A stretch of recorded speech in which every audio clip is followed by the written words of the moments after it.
विद्युत आवेश एवं क्षेत्र, लेक्चर नंबर 9। 24/4 को मैंने ये बताया था कि विद्युत द्विध्रुव के कारण विद्युत क्षेत्र का अक्षीय स्थिति मैंने बताया था। आज है निरक्षीय स्थिति। मैंने पहले आपको एक्सप्लेन कर दिया था कि अक्षीय स्थिति और निरक्षीय स्थिति किस तरह। अब हम ले रहे हैं निरक्षीय स्थिति।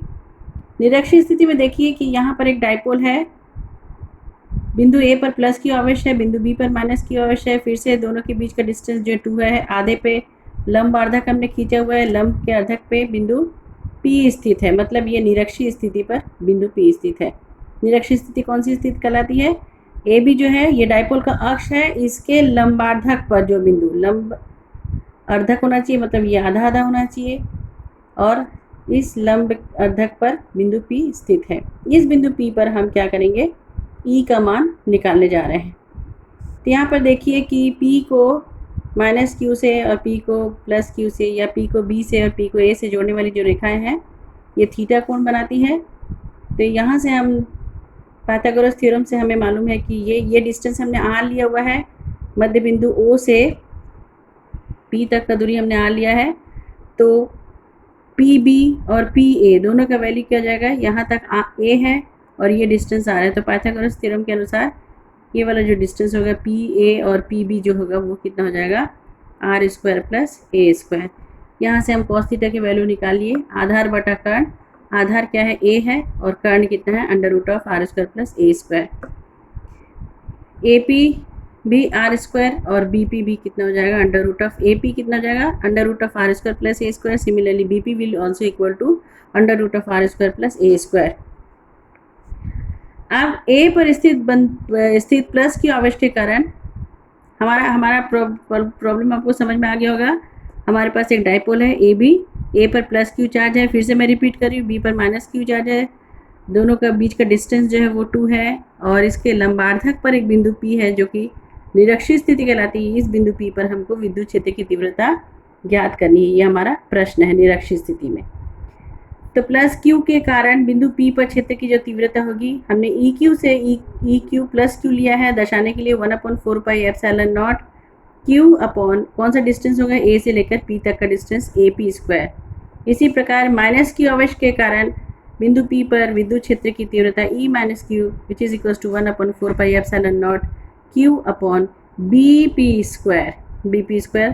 चूँकि परिमाण में दोनों बराबर है, देखिए यहाँ पर AP और BP, चूँकि AP और BP आपस में बराबर है, तो बाकी जो चीज़ें हैं 1/4 pi epsilon not Q and AP², यहाँ पे 1/4 pi not epsilon not Q upon BP², दोनों परिमाण में जो है बराबर है। दिशा देखिए यहाँ पर E प्लस Q की दिशा जो है A से प्लस से बाहर की ओर, इसलिए AP दिशा में है, और E माइनस Q जो है P से लेकर B की ओर प्लस Q, ये माइनस Q है इसलिए क्या होगा?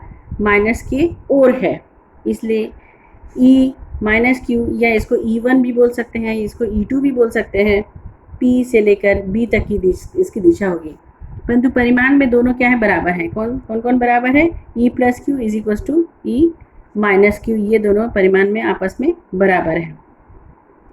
इसलिए बिंदु P पर हम क्या करेंगे? परिणामी विद्युत क्षेत्र की तीव्रता निकालेंगे। देखिए E1 का इधर का घटक जो होगा ये E1 cos थीटा होगा, और E2 का इस तरफ का जो घटक होगा वो E2 cos ऑफ थीटा होगा। ये भी cos थीटा होगा, E1 का इस तरफ भी cos थीटा होगा, E2 का भी इस तरफ वाला घटक जो है वो cos थीटा होगा। आप ये अच्छे से जानते हैं कि यदि इस प्रकार कि बलों का संयोजन वियोजन में आप क्लास 11 में पढ़ चुके हैं कि यदि ये बल, यदि यहाँ पर A है और ये यदि B है, बीच का यदि एंगल ये थीटा है, तो ये क्या होगा? A cos थीटा होगा, और इसका लंबवत घटक जो है होगा वो A sin थीटा होगा। ये आप जानते हैं। तो जिसके साथ थीटा बना हुआ है ये वाला पोर्शन जो है ये E1 cos थीटा होगा, और इधर का E2 cos थीटा होगा। ये हम बोल सकते हैं कि परिणामी E जो होगा हमारा परिणामी E जो होगा वो E1 cos theta plus E2 cos theta ही होगा। इसका E1 का घटक किस दिशा में? P से लेकर E तक की दिशा में कितना होगा? E1 cos थीटा, और E2 का जो घटक होगा वो भी क्या होगा? इसी तरफ E2 cos theta. So E can be written as E1 cos theta plus E2 cos theta, एक ही दिशा में है दोनों के घटक। E equal to 2 times of E plus Q ले लो या माइनस क्यू ले लो, कॉज ऑफ थीटा होगा, क्योंकि हमको क्या मालूम है कि E plus Q is equal to E of minus Q, हमको ये मालूम है। या आप लिख सकते हैं E1 बराबर है यहाँ पर E2 के, E प्लस क्यू को हम E1 बोल रहे हैं, E माइनस क्यू को E2 बोल रहे हैं। तो E हमारा क्या था, E1 cause of theta plus E2 cos of theta. Since E1 and E2 both are equal, so we can write E equal to 2 times of E1 cos of theta. अब हम E1 और cos theta की value यहाँ रख रहे हैं, 2 times of 1/4 pi epsilon naught और Q upon AP square and cos of theta. 2 times of 4 pi epsilon not Q AP square क्या हो गया, under root of R square plus A square का होल स्क्वायर, कॉस थीटा का value हमने पहले निकाल के बताया था, आधार बटा कर्ण, तो A upon under root of R square plus A square. ये दोनों तीनों को एक साथ रख रहे हैं, Q 2 times of A 4 pi epsilon not, under root का स्क्वायर क्या हो जाएगा, R square plus A square, एक अंडर रूट बच जाएगा, R square plus A square, so 1/4 pi epsilon not P, it is P, ये क्या है, डायपोल मोमेंट है, द्विध्रुव आघूर्ण है, P upon R square plus A square whole to the power 3/2, इसके पावर में 1 है, इसके पावर में 1/2 है, तो 1 प्लस 1/2 इज इक्वल टू 3/2। यहाँ पर फिर से हम ये ले लेते हैं कि if R is very very greater than A then E is equal to 1/4 pi epsilon not P. यहाँ से हम क्या करेंगे, ए स्क्वायर को नेग्लेक्ट कर देंगे, आर स्क्वायर और whole to the power 3/2, 2 cancel हो जाएगा, ई निरक्षी का माना जाएगा 1/4 pi epsilon not P upon R cube, ये 2 कैंसिल हो गए, आर क्यूब बचेगा। अब देखिए आप लोग जो कल पढ़े थे, ई अक्षी बराबर 1/4 pi epsilon not 2p upon R cube था, जिसको हम मान रहे हैं कि ये E1 है। ई निरक्षी को हम क्या मान रहे हैं, 1/4 पाई, हमने निकाला आज अभी निकाला, ये अभी निकाला 1/4 pi p upon R cube, तो ई निरक्षी हो जाएगा 1/4 pi epsilon not p upon R cube. देखो अक्षी में 2p अपॉन आर क्यूब था, निरक्षी में only p upon R cube, तो बाकी वैल्यूज तो सेम है, इसको मान रहे हैं कि E1 और इसको हम मान रहे हैं E2, तो समीकरण 1 2 से क्या हो जाएगा, E1 अपॉन E2 निकालेंगे तो कितना आएगा हमारा 2 आएगा। या हम बोल सकते हैं कि अक्षीय स्थिति में जो तीव्रता होगी वो निरक्षीय स्थिति की तीव्रता की दुगनी होती है। ठीक है, ये यदि आपको अलग से कोई प्रश्न पूछा जाता है इस प्रकार का, तो सिद्ध कीजिए कि E अक्षीय स्थिति बराबर 2 टाइम्स ऑफ E निरक्षीय स्थिति, तो तब आपको ये चीज़ आगे का प्रोसीड करना होगा। So E1 equal to 2 times of E2, इसका ये मतलब है कि अक्षीय स्थिति में विद्युत क्षेत्र की तीव्रता जो है वो निरक्षीय स्थिति में विद्युत क्षेत्र की तीव्रता की दुगनी होती है, कब, इलेक्ट्रिक डायपोल के केस में।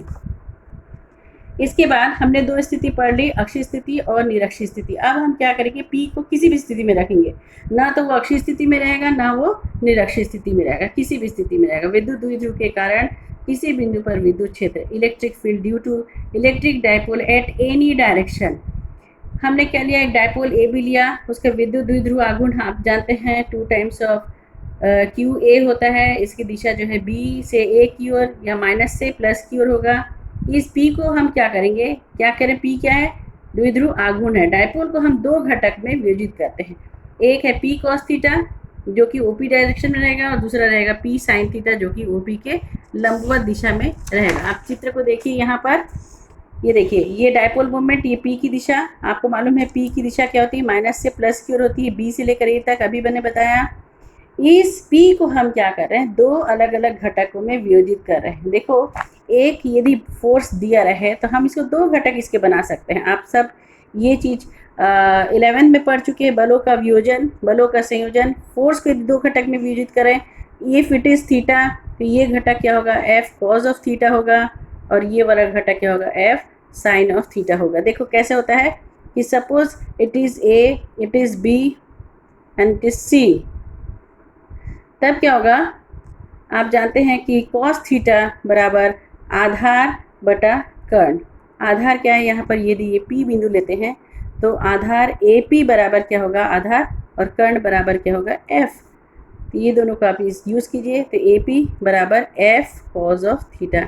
इसी प्रकार ए सी या ए क्यू यदि लेते हैं तो ए क्यू बराबर एफ साइन थीटा होगा। तो सिंपल वैसे बोलेंगे कि जिसके साथ थीटा बनता है वो आधार होता है, वो एफ कॉस थीटा रहेगा, और उसके लंबवत वाला घटक जो रहेगा वो एफ साइन थीटा रहेगा। ये आप 11th क्लास में पढ़ चुके हैं। इसके बाद हम आ जाते हैं, देखिए हमने क्या किया, P को दो घटकों में विभाजित किया। P किस तरफ है, इस तरफ है। P को किस तरफ है, B से लेकर A तरफ, B से A की ओर है। इस P को दो अलग अलग घटकों में विभाजित किया। एक है P cos थीटा, क्यों, क्योंकि ये देखो इसके साथ थीटा बना हुआ है, ये P cos थीटा होगा, और उसके लंबवत वाला घटक क्या होगा, P sin थीटा होगा।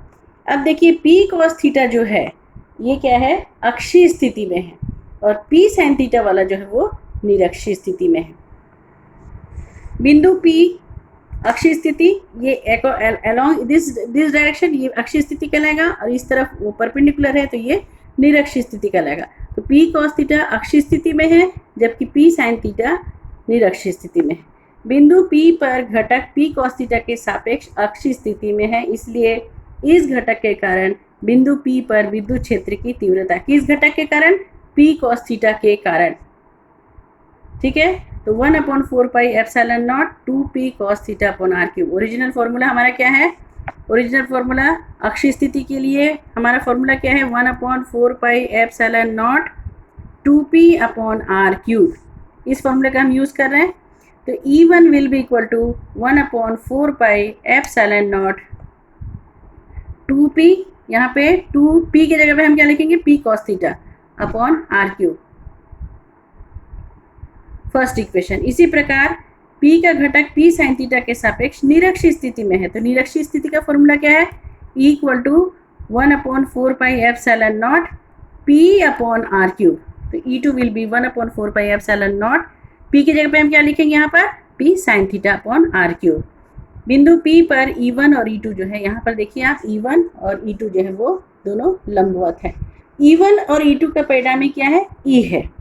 ये E किसके बराबर होगा, under root of E1 square plus under root of E1 square plus E2 square. कैसे, बलों के समानता चतुर्भुज के नियम के अनुसार आप क्या जानते हैं, यदि ये घटक इफ इट इज R और ये यदि R1 है और यदि R2 है, दोनों के बीच का एंगल यदि 90 डिग्री है, तो क्या होता है, R will be equal to R1 square plus R2 square plus 2 times of R1 R2 cos of 90 degree,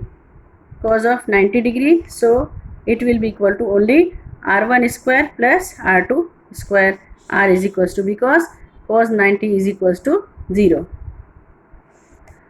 तो यहाँ पर हम केवल यहाँ पर E जब निकालेंगे E equal to under root of E1 square plus E2 square, आपको सिर्फ मान रखना है, यहाँ से लेकर के इक्वेशन नंबर 1 और इक्वेशन नंबर 2 से E1 और E2 का वैल्यू रखना है। E will be equal to under root of 1/4 pi epsilon not 2p cos theta upon R cube का whole square plus 1/4 pi epsilon not p sin theta upon R cube का whole square. आपको सिर्फ solve करना है। हमने p को 4 pi epsilon not R cube को सब रूट साइन के बाहर आ गया, और बचेगा अंदर में 4 cos स्क्वायर थीटा। स्क्वायरिंग करने के बाद ये 2 का 4 हो जाएगा। ये p स्क्वायर था, p का बाहर निकाले, यहाँ का भी p स्क्वायर था, वो भी कॉमन निकाल के बाहर कर दिया। यहाँ केवल बचेगा 4 cos स्क्वायर ऑफ थीटा, और यहाँ बचेगा केवल साइन स्क्वायर ऑफ थीटा। 4 को हम दो भागों में विभाजित किए, 3 cos square theta plus 1 cos square theta. 4 हो गया टोटल मिलाकर, 4 को हमने डिवाइड कर दिया, 3 cos square theta plus cos square theta, and this is sine square theta. दोनों मिलाकर क्या हो गया, 1 हो गया। तो हमारा फॉर्मूला आ गया equal to p upon 4 pi epsilon not R cube under root of 3 cos square theta plus 1। यदि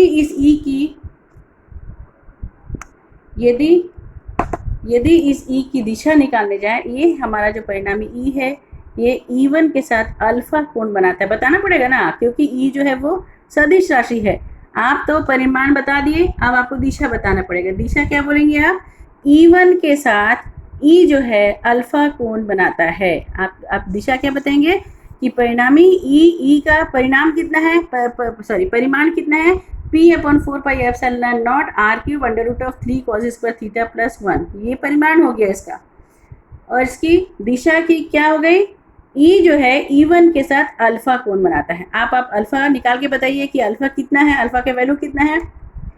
माना E जो है E1 के साथ अल्फा कोण बनाता है, तो tangent of alpha, tan alpha क्या होगा, लंब, टेन अल्फा क्या होगा, लंब बटा आधार। यहाँ पर लंब क्या है, E2 है, और आधार क्या है, E1 है। Tan alpha equal to E2 upon E1। यहाँ पर देखिए E2 लंब है, आधार क्या है E1 है, इसलिए E2 upon E1, E2 upon E1 क्या हो गया कि ये आ गया sine theta upon 2 cos theta, 1/2 cos theta. E2 का मान अपने को पता है, ठीक है। यहाँ पर E1 आप जानते हैं, E2 को भी आप जानते हैं, तो यहाँ से केवल आ गया sine theta upon 2 cos theta, बाकी सब कैंसिल हो जाएगा। तो tangent of alpha is equals to half of tan theta, या alpha is equals to tan इधर आ गया, tan inverse of half of tan of theta.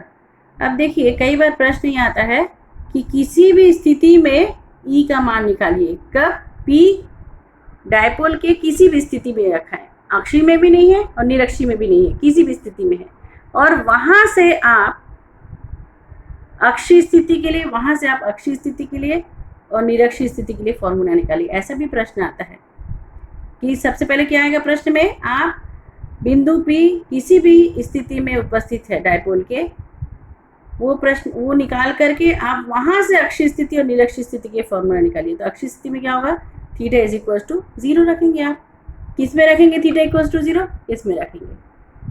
तो क्या जाएगा, अक्षीय स्थिति में E का मान आएगा 2p upon 4 epsilon naught r cube, और निरक्षीय स्थिति में क्या आएगा, E equal to p upon 4 epsilon naught r cube. ये आप निकाल के